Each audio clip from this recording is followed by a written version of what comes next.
Hey everyone, welcome back. Hope you're having a fantastic day so far. So in today's video, we're going to be discussing some future possible changes within the Social Security program that we could see as soon as later on this summer. These are things that congressional lawmakers are pushing into bills that they hope to get passed through Congress. So we're going to be discussing all these and kind of explaining them. But before we go ahead and dive into the main content of today's video, if you wouldn't mind helping me out real quickly by just giving this video a like, that just helps out with the good old YouTube algorithm, and also consider subscribing to my channel if you have not already. Okay, so before we go ahead and dive into the first change that could possibly take place either later on this year or perhaps into next year, let me know in the comment section below, which change would you like to see take place this year? Would it be higher payments? Would it be changing the way they adjust the COLAs each year so you receive higher payments and adjustments each year? Let me know what your thoughts are. Let me know what you think they should be changing before we dive into this first one. Okay, so the first change that they're currently discussing is to lift the payroll tax on Social Security. So for those people who are currently working, out of each paycheck, you'll have 6.2% taken out going to the Social Security Trust Fund.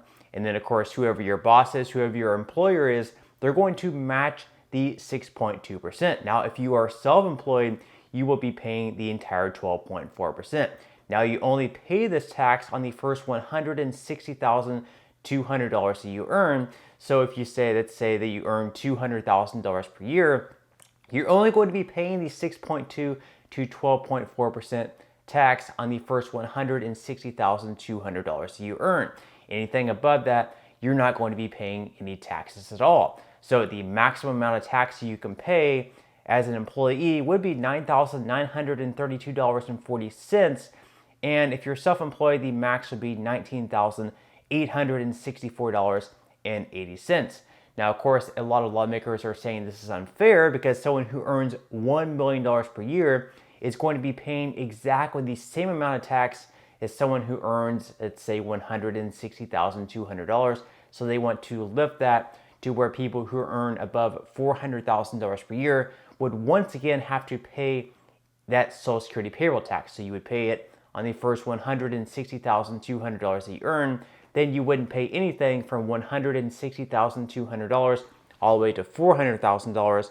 And then any income that you earn above $400,000, you would once again have to pay the Social Security payroll tax. Now, let me know what you think about that idea. Do you like it? Do you hate it? Are you somewhere in between? But now we're going to move on to the second thing that they want to get done in 2023, and that is to lift the full retirement age. So right now it is at 67 for those born in 1960 or later. They want to lift that all the way up to the age of 69. Now, don't worry, for those of you above the age of 50, most likely you are going to be safe from this.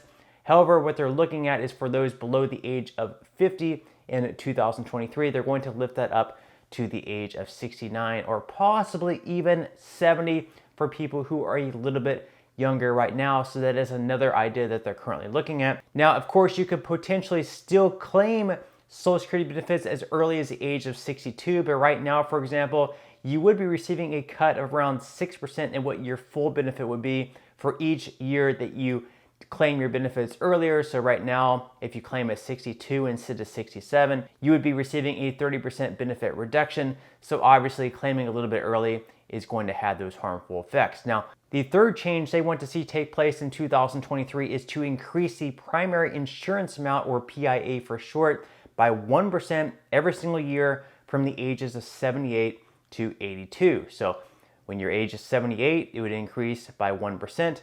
And then at the age of 82, you would get the full 5%. Now, the reason they would be doing this is because, unfortunately, as we get a little bit older, costs do tend to go up. Prescription drugs go up and other medical expenses. So they hope that this 1% increase every single year from 78 to 82 would help offset some of those costs. But let me know what your thoughts are on that in the comment section below. Now, the fourth change they want to see happen in 2023 is to actually increase benefits by $200 every single month for all Social Security beneficiaries. So whatever you're receiving now, whether it be $800 per month or $4,000 per month, you would be receiving a $200 per month raise, Right now, this isn't a bill by Bernie Sanders called the Social Security Expansion Act. It does have a lot of support.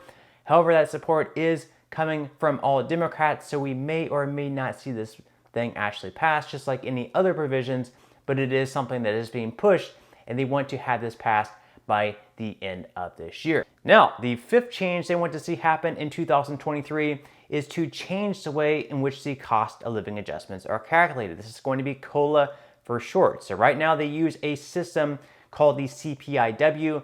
This is inflation based on pretty much what urban wage earners spend on, so they're calculating those expenses. However, they think they should be using another method called the CPIE, or the Consumer Price Index for the elderly. Now, the CPIE index actually tracks costs of what people on Social Security are going to be spending on, such as medical expenses. So you think it would make a lot more sense to use the CPIE tracking method rather than the CPIW. Now, this is kind of just an experimental index. It's not something really all that official, so that's why they haven't changed it yet. But over the years, on average, the CPIE has been around 0.2% higher than the CPIW, although there have been some years where the CPIW has actually been higher than the CPIE. On average, again, the CPIE has been a little bit higher. So if they did make this change every single year, the COLAs would be a little bit higher than what they currently have been. But let me know what your thoughts are on that in the comment section below. Do you believe they should be changing the cost of living adjustments over to the CPIE method rather than the CPIW? Now, the sixth change they want to see take place possibly in 2023, some lawmakers are really pushing this hard, is to implement means testing. So during all those stimulus checks that were being sent out over the past couple of years, of course, they did implement means testing. So we had like $75,000 for single individuals to receive the full amount, and for couples, it was $150,000. And any amount of income that you earned above the 75K or 150K mark, you received a reduced check. They want to do this with Social Security.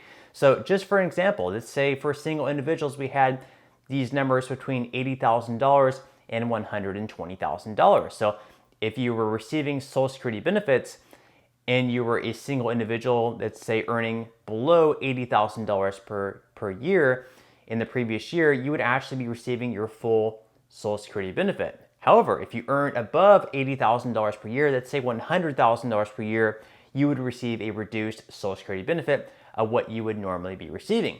Then, if you received above $120,000 in the previous year, you would not be receiving any type of Social Security benefit at all. Now, of course, Social Security was originally designed to be like a safety net, not supposed to be a benefit going to people who are already doing pretty well in life. So that would be the real reason behind means testing. If someone is already making a strong income, they shouldn't be receiving a Social Security benefit. And this is something that a lot of lawmakers are pushing. They hope to implement means testing in 2023. And last but not least, the seventh change in which lawmakers hope to see take place in 2023 is to raise the special minimum benefit to 25% above the federal poverty line. Now, right now in 2023, unfortunately, the special minimum benefit is $1,033.50 per month. That is an extremely low amount, especially when we look at what the federal poverty line is in 2023.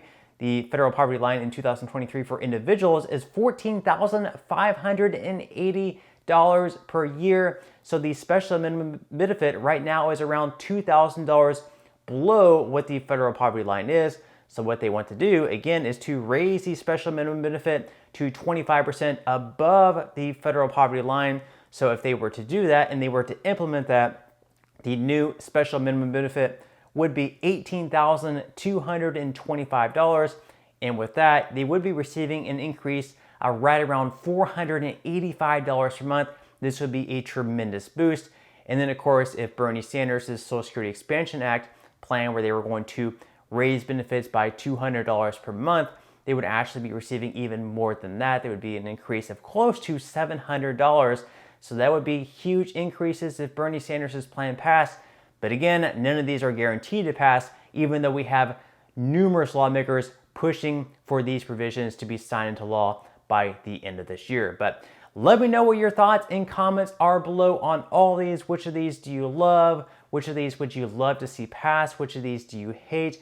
Would love to hear all your thoughts and comments below, but that's all we have for today's video. I certainly hope that you enjoyed. If you did, again, I would greatly appreciate it if you could give this video a like. Consider subscribing to my channel if you have not already, and I will see you in the next video.